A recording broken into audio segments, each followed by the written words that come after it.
और 13,000 farmer share holders है और 13,000 लोगों के 90 करोड़ है और प्रॉपर्टी 500 करोड़ की बनी है। तो मेरा शेयर एक ना, मैं मालिक नहीं हूं, पर मैं लखनऊ शहर को जितनी बिजली लगती है उतना भारतीय जनता पार्टी के कार्यकर्ता बिजली तैयार करते हैं। मैं बिहार में गया था, बिहार सरकार 150 मेगावाट बिजली तैयार करती है। अब मैंने कहा सुशील जी, मोदी जी के कान पर, सुशील जी कैसा तुम्हारा रहा? एक नितिन गडकरी और भाजपा के 50 कार्यकर्ता मिलकर मैं शुगर फैक्ट्री 3 चलाता हूं, जो बायोमास निकलता है, राइसस निकलता है, उससे मैं अगले 1.5 साल में 150 मेगावाट बिजली तैयार करूंगा। अभी मेरी 36 मेगावाट है, अभी कल मेरा उद्घाटन है, कल और 20 बढ़ जाएगी और वो काम चालू है। तो मेरा जैसा एक सामान्य कार्यकर्ता बिहार राज्य उतनी बिजली तैयार करता और आपका शासन नहीं तैयार करता, ये कैसा है? ये बैठो, ये करो, बिन पैसे से हुआ। लोगों को लगता है ये 500 करोड़ की बात कर रहा है, बड़ा उद्योगपति है। मैं उद्योगपति नहीं। भारतीय जनता पार्टी के ईमानदार चरित्रवान कार्यकर्ता मिलकर काम करें, यह सबसे बड़ी पूंजी है। मैंने 4,000 करोड़ कैपिटल मार्केट में खड़े किए, क्या कारण है? मैं अमेरिका में गया था, मैंने एक भाषण सुना था। एक वक्ता ने कहा, what is the biggest capital of the 21st century? तो लोगों ने कहा रिसोर्सेस, टेक्नोलॉजी। कोई जवाब नहीं दे पाया। मैं भी सुन रहा था क्या चाह। उसने कहा the biggest capital of the 21st century is the honesty, ईमानदारी, अच्छा चरित्र, गुडविल, विश्वसनीयता, honesty is the biggest capital of the 21st century. मैं कंपनी के कोई भी शेयर बेचूं, 2 दिन में मेरे पास 10-20 करोड़ इकट्ठा हो जाते हैं, क्योंकि लोगों को डिविडेंड मिलता। अब मुझे देना नहीं था कंपनी को डिविडेंड, तो मैंने क्या किया, सब जिसका 500 रुपए का शेयर था उसको 10 किलो शक्कर दे दी बोनस में। 13,000 लोगों को छाते बांट दिए, सब लड़कों का एजुकेशन किया, 5,000 लोगों के कैटरेक्ट के ऑपरेशन कर दिए, 1300 हार्ट के ऑपरेशन कर दिए। जो है चैरिटी कर सके, उससे राजनीति भी होती, सेवा भी होती। आप ऐसे कारपोरेशन में इतने प्रकल्प है, अगर आपकी टीम स्पिरिट है, काम करने की संवेदनशीलता है, गरीब व्यक्ति के प्रति आपके मन में कुछ करने की भावना है, तो मेरा आपका कहना है कि ये council for scientific and industrial research CSR ने साइकिल रिक्शा तैयार किया। क्या हमको अच्छा लगता है? जो साइकिल रिक्शा चलाता है उसको टीबी होता है। मेजॉरिटी लोग बिलोंग्स टू बैकवर्ड कम्युनिटी है, गरीब है, वो रिक्शा चलाते बेचारे मर जाते हैं टीबी के कारण।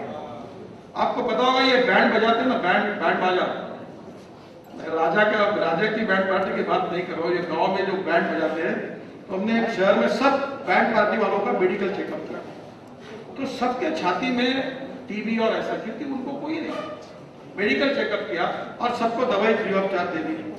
अब मैं अध्यक्ष बन के गया तो पूछने को 1,000-1,500 बैंड पार्टी वाले इतना बैंड बजा रहे थे, मेरा दिमाग भी टक इतना हो गया, जो आए वो ठोक रहा, जब बिना बुलाया है।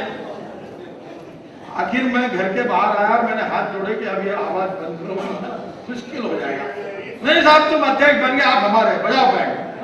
अब वो बैंड वाले अपने कार्यकर्ता किस लिए बने? क्योंकि उनको मेडिकल चेकअप किया, उनको दवाई दिया, उनको अच्छा लगा।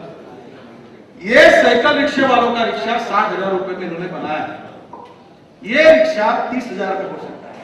उसको सोलर पैनल लगा दिया तो शायद बैटरी चार्ज उसके ऊपर हो सकती है। अब ये मॉडल तैयार है, ये इंटरनेट पर है। मैंने दिल्ली महानगर पालिका को कहा कि 5 लाख लोग दिल्ली में साइकिल रिक्शा चलाते हैं, एक रिक्शा के लिए 10,000 रुपए सब्सिडी दो, 35-40 हजार में रिक्शा तैयार करो और उसके एडवर्टाइजमेंट के राइट बेच दो। जिसको एडवर्टाइज के राइट देंगे 10 साल के लिए, वो बोलेगा 20,000 रुपए मैं दे दूंगा।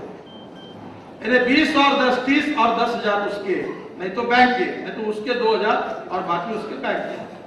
सब साइकिल रिक्शे वालों को जिंदगी अच्छी होगी और आप भी वो मैकेनाइज्ड रिक्शे पर घूम सकोगे।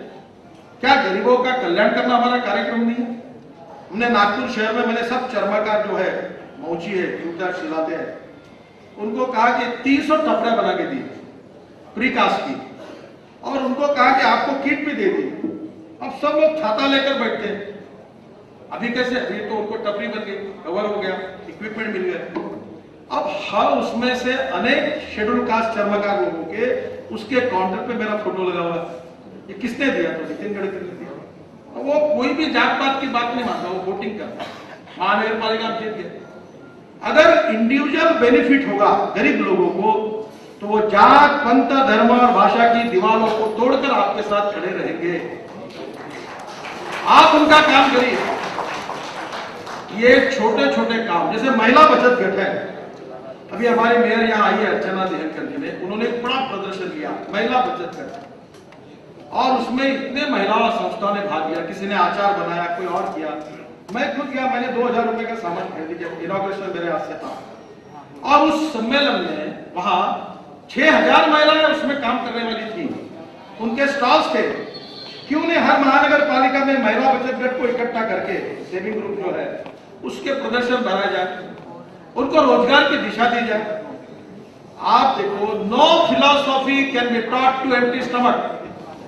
खाली पेट को कोई तत्व ज्ञान सिखाया नहीं जाता। अगर आप गरीबों के लिए काम करेंगे, आप इस इंस्टीट्यूशन का उपयोग गरीबों के हितों के लिए करेंगे, तो एक बार नहीं 10 बार आप चुनकर आओगे। लोग भी दुआ देंगे, जनता भी खुश होगी, बार बार चुनकर देगी, और पार्टी की और आपकी दोनों की इज्जत बढ़ेगी। आप इस स्थिति को बदल सकते हैं। और इसलिए मैं आपको इतना ही कहूंगा कि बहुत समय मुझे बोलना है, बहुत बताने वाली बातें हैं, और मैं आपको इतना ही कहूंगा कि गरीबों के लिए छोटे मकान बन सकते हैं, लो कॉस्ट हाउसिंग। आप ऐसी अनेक योजनाएं आप कर रहे हैं, मैं नई बात नहीं बता रहा।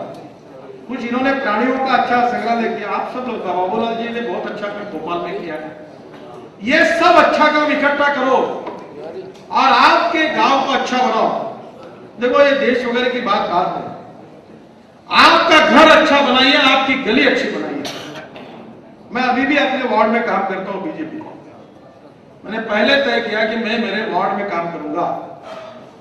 आज भी मेरे वार्ड के बूथ पर मीटिंग होती है तो मुझे बुलाता है, फिर मेरे वार्ड के मीटिंग को जाता हूं, फिर शहर के मीटिंग को जाता हूं, फिर रीजन के मीटिंग में जाता हूं, और जब मैं दिल्ली के मीटिंग में जाता हूं। अगर मेरे गली में बीजेपी नहीं है, मेरे वार्ड में बीजेपी नहीं है, मेरे शहर में बीजेपी नहीं है, तो मैं कौन से अधिकार से आपको कह सकता हूं कि आप ये काम करें? सब ऊपर नेता बने जाए, ग्रास रूट पर काम करना पड़ेगा, गरीबों के लिए काम करना पड़ेगा।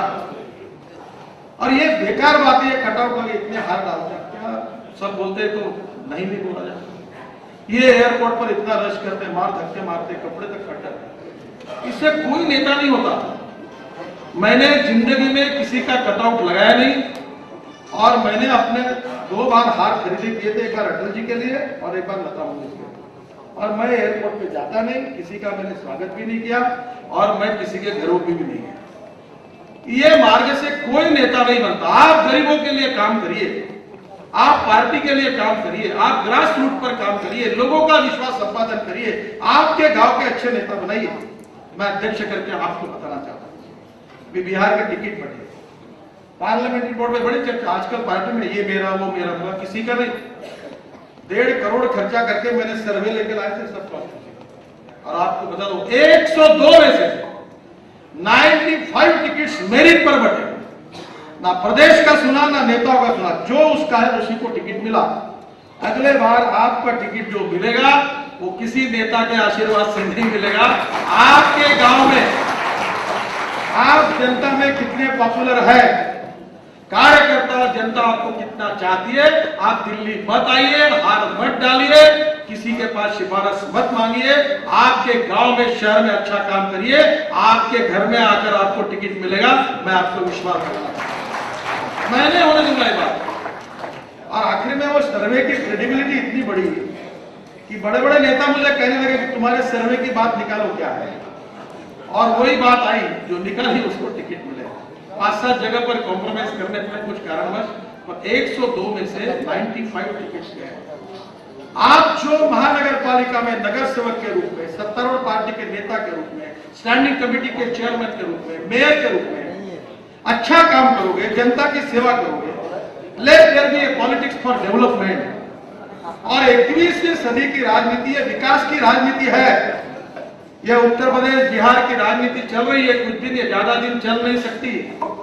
शॉर्टकट कट यू शॉर्ट, लोग पढ़ रहे हैं, कंप्यूटर आ रहा है, लोग इंटरनेट पे जा रहे हैं। आपको ताजुब होगा, मैंने एक इंटरव्यू दिया था, तो पहली बार मैं अध्यक्ष नहीं था तो 36 लाख लोगों ने मुझे सुना, और दूसरी बार चिट चैट हुआ तो 1 करोड़ लोगों ने मुझे सुना।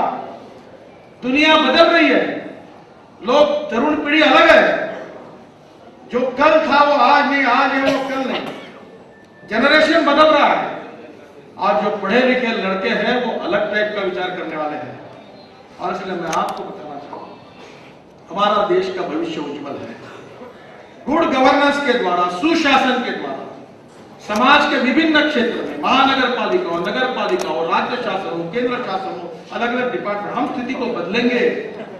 हिंदुस्तान का भविष्य बदलने की ताकत हिंदुस्तान के इतिहास में अगर कोई पार्टी में है तो केवल भारतीय जनता पार्टी में ही है, और हम इसको बदल सकते हैं।